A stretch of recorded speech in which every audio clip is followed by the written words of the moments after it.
누군가가 우리에게 힘이 되고 기쁨이 된다는 것은 참 즐겁고 행복한 일입니다. 아마 성도님들께서도 그런 경험들을 많이들 하고 살아가실 겁니다. 그 사람을 생각만 해도 나에게 기분이 좋은 일들이 일어나고, 그리고 그 사람의 얼굴만 떠올려도 내 입가에 미소가 번지게 되는 것들, 또 낙심하고 절망에 있다고 할지라도 그 사람을 생각만 하면 내 속에 행복한 감정들이 막 솟아오르는 경험들, 우리에게 그런 사람이 있다는 것은 참 감사하고 또 참 행복한 일입니다. 그런데 반대로 우리가 누군가에게 그런 사람이 된다는 것, 그러니 그 사람이 우리를 생각하면 그 사람이 행복해지고 즐거워지고 또 낙담하고 절망에 있을 때 그 사람이 우리를 생각할 때에 우리가 그 사람에게 기쁨이 될 수 있다는 것, 사실 이것이 훨씬 더 우리를 기분 좋게 하는 일이 아닐까 싶습니다. 혹시 여러분은 누군가에게 그런 위로와 기쁨을 주시는 분이 되고 계십니까? 오늘 바울과 데살로니가 교인들의 관계가 이런 모습을 가지고 있습니다. 신앙을 지키기 어려운 상황임에도 불구하고 자신의 믿음을 계속해서 끝까지 굳건히 지켜나가는 이 데살로니가 교인들의 모습은 바울에게 기쁨을 주는 이 교인들의 모습이었습니다. 그리고 이것을 조금 달리 표현하자면 바울이 데살로니가 교인들에게 기쁨을 받는 사람의 모습인 거죠. 사실 이 두 표현은 동일한 표현인 겁니다. 주어와 그리고 목적어가 앞뒤로 서로 바뀌었을 뿐이지 서로에게 위로가 되고 격려가 되는 것, 이것은 둘 모두에게 똑같은 표현인 겁니다. 그렇지만 바울은 이것을 자신의 입장으로 데살로니가전서 3장 9절, 오늘 우리가 읽은 본문에서 그의 입장으로 표현해내고 있습니다. 우리가 9절을 함께 읽어보도록 하겠습니다. 함께 읽겠습니다. 우리가 우리 하나님 앞에서 너희로 말미암아 모든 기쁨으로 기뻐하니 너희를 위하여 능히 어떠한 감사로 하나님께 보답할까. 아멘.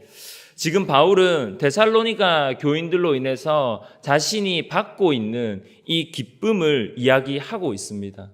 그리고 자신이 데살로니가 교인들에게 받는 이 기쁨으로 인해서 어떻게 하면 하나님께 그가 감사함으로 보답할까에 대해서 그는 굉장한 기쁨과 환호로 격하게 반응하고 있는 것이죠. 바울이 얼마나 흥분해 있었을까요? 그가 자신이 전했던 복음을 이 데살로니가 교인들이 잃어버리지 않고 핍박과 환난의 상황 속에서도 계속해서 그 복음을 지키고 그리고 그 믿음을 든든히 세워나가는 데살로니가 교인들의 모습을 보았을 때 바울은 기쁨을 주체할 수가 없었을 것입니다. 그래서 바울은 이것을 하나님께 감사함으로 보답하고 싶다고 9절 하반절에서 이야기하고 있는 것이죠. 또 그러면서 바울은 자신이 할 수 있는 것으로 하나님께 보답하려 한다고 이야기하는데 그것이 무엇인가 하면 데살로니가 교인들의 믿음이 부족한 것을 보충하게 하려 한다고 이야기하고 있습니다. 10절을 저희가 계속해서 함께 읽어보도록 하겠습니다. 10절 말씀입니다. 주야로 심히 간구함은 너희 얼굴을 보고 너희 믿음이 부족한 것을 보충하게 하려 함이라. 아멘. 지금 바울은 데살로니가 교인들의 믿음을 보충하려 함이다라고 표현하고 있습니다. 생각해보면 저는 성도님들께 기쁨이나 위로를 주는 일을 잘 하지 못하는 것 같습니다. 사실 전도사라는 이 하나님의 부르심에 따라서 저의 삶을 맞추어서 살아가고 있는데 제가 다른 분들에게 본이 되는 어떤 믿음의 생활이나 신앙의 생활을 잘 하지 못할 때가 많다고 느끼기 때문입니다. 그래서 이러한 생각들이 때로는 제 마음을 굉장히 어렵게 만들기도 하고 혼란스럽게 하기도 하지만 또 이것이 하나님 앞에서의 성화의 과정의 일부라고 믿으면서 제 믿음을 지키고 제 신앙을 지키는 삶을 살아가려 노력합니다. 그런데 반대로 제가 성도님들의 언행과 또 믿음의 삶을 살아내시는 모습을 볼 때에 오히려 저에게 도전이 되고 또 눈물이 핑 돌 만큼의 위로를 받기도 하고 또 때로는 큰 기쁨을 얻을 때가 있습니다. 언젠가 제가 무슨 일로 마음이 너무 상해서 사실 예배에도 제대로 집중하지 못하는 그런 때가 있었습니다. 마음이 얼마나 상해 있었는지 누가 톡 하고 건드리기만 하면 그 노래의 가사에서 봉선화가 터진다라고 이야기하는 것처럼 제 눈물이 와락하고 쏟아질 그럴 지경이었습니다. 그런데 성도님 한 분이 지나가시면서 저에게 대뜸 한마디 던지신 겁니다. 전도사님 화이팅. 저에게 이 화이팅이라는 이 말은 그저 단순한 화이팅으로 와닿지 않았습니다. 저는 그 화이팅이라는 그 말씀에 그 누구에게도 받을 수 없는 위로와 격려와 감동을 함께 누렸지요. 성도님께서는 아마도 제 낯빛이 많이 상해 있었거나 아니면 제가 많이 지쳐 보여서인지 격려의 말 한마디를 해주고 가셨는데 그것이 상한 마음으로 가득해 있었던 저에게는 얼마나 큰 감동이 되었겠습니까? 그러면서 동시에 제 마음속에 일어났던 마음이 있었는데 그 마음이 무엇이었냐 하면 이제는 내가 위로와 격려를 받았으니 다시 내가 위로와 격려를 해드릴 수 있는 사람이 되어야겠다라는 그런 인간적인 마음이었습니다. 그러나 이뿐만이 아니라 사실 하나님 안에서의 믿음의 동력자이자 또 목회자로서 제가 할 수 있는 것을 생각해 보니 바울이 데살로니가 교인들의 믿음의 부족함을 보충하게 하려 했던 것 같이 저는 그분이 믿음을 잃지 않도록 옆에서 함께 격려하고 또 믿음이 흔들릴 때는 그분을 위해 기도하며 또 옆에서 더욱 그 믿음을 강건하게 세워갈 수 있도록 돕는 자가 되는 것이었습니다. 즉 이것이 믿음을 보충하게 하는 자가 되는 것이었습니다. 이것이 바로 10절에서 이야기하고 있는 바울이 데살로니가 교인들에게 가졌던 믿음을 보충하게 하는 자라는 표현인 겁니다. 저는 이것이 오늘 저에게만 해당되어지는 말씀이 아니라는 것을 확신합니다. 우리는 이 말씀과 같이 이 시간 말씀을 듣고 나누고 있는 우리 양정교회 성도님 모든 분들이 서로의 믿음을 보충하게 할 수 있는 자가 될 수 있어야 할 것이라고 확신합니다. 서로에게 위로와 기쁨이 되고 또 서로의 믿음을 굳건하고 강건하게 세울 수 있는 그런 공동체가 바로 우리 양정교회 공동체가 될 수 있기를 간절히 소망합니다. 여러분, 예수님은 제자들을 가르치실 때 항상 먼저 본이 되어 주셨습니다. 겸손함을 보이실 때는 예수님이 먼저 낮은 자리로 내려가셔서 제자들의 발을 씻기셨고 고아와 과부들을 찾아가셔서 그들의 고통의 신음소리를 들으시는 분이셨지요. 또한 사랑을 가르치실 때도 마찬가지셨습니다. 그는 십자가 위에 달리셔서 자신의 물과 피를 쏟아내시면서 고통을 뛰어넘는 인고의 사랑, 즉 인애를 우리에게 보내주셨습니다. 그런데 오늘 본문 10절에서 사용된 이 보충하게 하려 함이라는 표현 역시 마찬가지입니다. 이것이 무슨 말일까요? 하나님이 먼저 우리를 보충하게 하셨다. 하나님이 먼저 우리의 연약함을 아시고 우리의 부족함을 아시고 우리를 채우게 하셨다라는 표현이 바로 오늘 표현에서 숨어져 있는 것입니다. 우리는 그 증명을 히브리서 11장 3절에서 살펴볼 수 있습니다. 오늘 우리가 나누는 본문에서 이 보충한다라고 사용된 헬라어 카르타티사이, 이 같은 헬라어 원형을 가지고 있는 바로 이 단어가 히브리어 11장 3절에 등장하고 있는데요. 저희가 히브리서 11장 3절을 좀 함께 찾아보도록 하겠습니다. 다 찾으신 줄 알고 함께 읽겠습니다. 믿음으로 모든 세계가 하나님의 말씀으로 지어준 줄을 우리가 아나니 보이는 것은 나타난 것으로 말미암아 된 것이 아니니라. 아멘. 지금 저희가 함께 읽었던 이 히브리어 11장 3절에서는 보충한다라는 표현은 나와 있지 않습니다. 하지만 이 표현과 동일한 헬라어 원형으로 쓰여진 표현이 바로 11장 3절 전반부에 있는 말씀으로 지어졌다라는 표현인 겁니다. 하나님께서는 태초에 아담과 하와를 창조하실 때에 완전한, 그러니 흠없고 부족함이 없는 존재로 만드셨습니다. 즉 죄가 없는 완전한 존재였다는 것입니다. 그런데 그들이 죄를 가져오기 시작하면서부터 불완전한 인간의 삶에는 흠이 생기고 부족함이 생기며 결핍이 생기기 시작했습니다. 날마다 우리의 심령을 채울 것을 찾아 헤매기 시작하고 또 그것들이 우리를 만족해 할 거라, 그것들이 핍박과 결핍을 느끼고 있는 우리의 마음을 채워줄 것이라는 허황된 생각으로 살아가는 그런 죄를 범하기 시작했다는 겁니다. 완전했던 인간의 삶에 죄가 들어오면서부터 부족함이 생기자 이제 하나님은 그것을 그냥 내버려 두지 않으십니다. 그것을 오히려 회복시키십니다. 그래서 그의 아들이자 또 구원자이신 예수님을 이 땅에 보내주십니다. 결국 예수 그리스도로 우리의 죄를 씻으시고 또 예수 그리스도로 우리의 부족한 것들을 보충해 가셨습니다. 죄로 인해 생긴 우리의 삶의 어려움과 믿음의 부족함들을 아셨던 하나님께서는 직접 먼저 우리를 보충하기 시작하셨던 겁니다.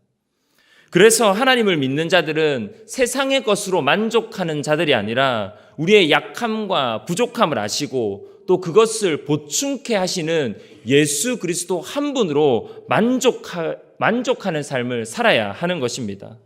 또한 우리의 믿음이 흔들릴 때마다 영원한 반석이 되시는 예수 그리스도를 붙잡는 사람들, 바로 그들이 그리스도인들인 것입니다.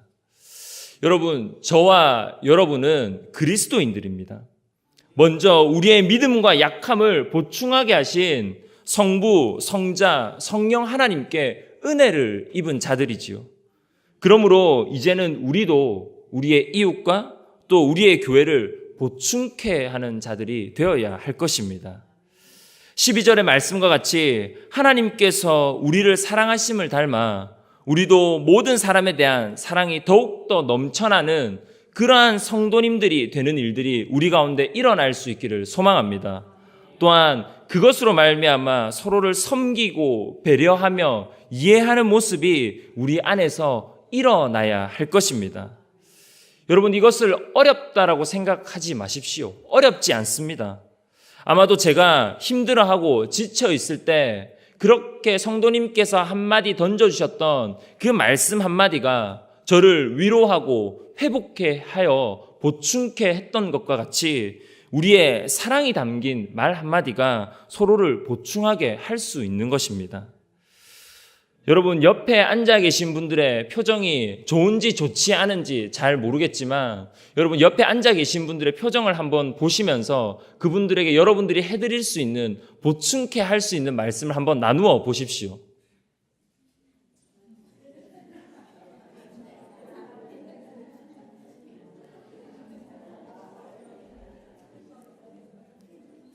이것이 너무나도 어렵고 힘든 일이라고 우리는 느낄 수 있습니다. 하지만 이렇게 작게나마 우리의 마음을 담아서 던지는 이 말들이 우리의 위로가 되고 우리의 격려가 되며 우리의 믿음과 신앙을 보충케 하는 일이 될 수 있다는 것입니다.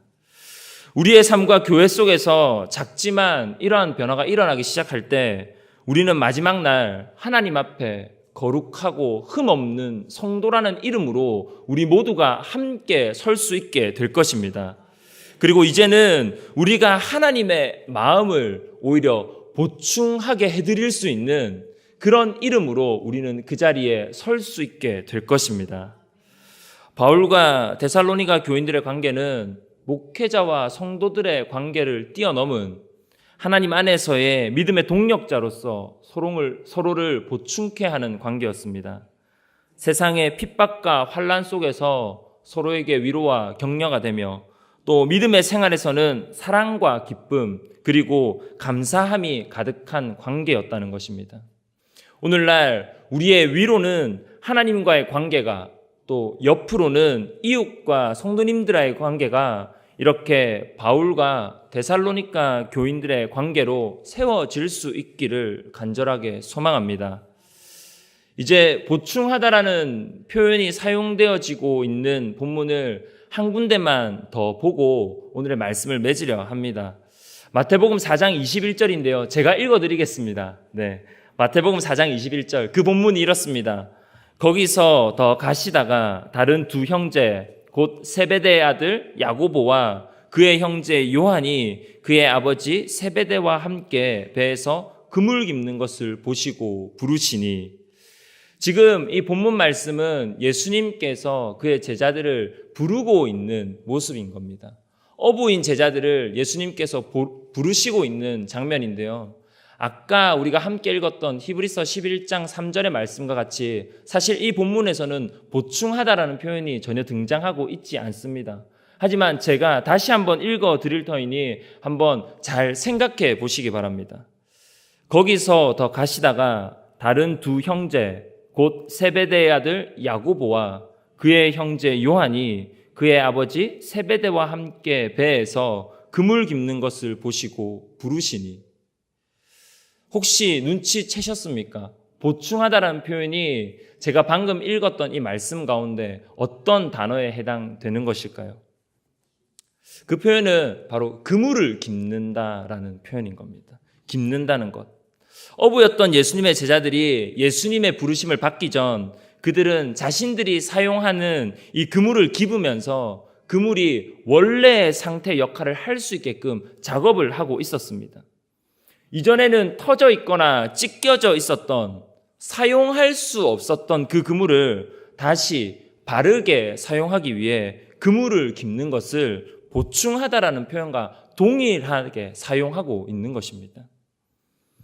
이제 우리가 하나님으로 보충되게 되며 또 성도와 교회 안에서의 교제와 믿음의 회복들로 인해 보충되며 또 우리가 보충하게 될 때에 사용할 수 없었던 그물이 어부에게 쓰임받을 수 있는 그물이 되었던 것과 같이 우리도 하나님의 백성으로서의 그 역할을 회복하게 될 것이고 또 하나님의 군사로서 이 세상을 믿음으로 이기는 일들에 우리는 하나님께 쓰임받게 될 것입니다. 저는 우리 모두가 주 안에서 하나님 안에서 또 성도 안에서 교회 안에서 서로를 위로하고 격려하며 사랑하고 또 인내하는 이렇게 보충하고 보충되는 자들이 될 수 있기를 간절히 소망합니다. 기도하겠습니다. 주님, 오늘도 함께 모여서 하나님 앞에 말씀을 듣게 하시고 또한 특별히 우리를 위로하시고 격려하시는 하나님을 닮아 우리도 그 말씀을 통하여 함께 위로하고 격려하기를 원합니다. 주님, 오늘 우리에게 주어주신 이 말씀을 통해서 우리의 삶에서 이 말씀을 살아내는 자들이 되게 하여 주시고 우리도 예수 그리스도를 닮고 또 바울을 닮아 우리도 우리 양정교회 안에서 서로를 보충하며 위로하는 자들이 될 수 있도록 인도하여 주시옵소서. 감사드리며 이 모든 말씀 예수 그리스도 이름으로 기도합니다. 아멘.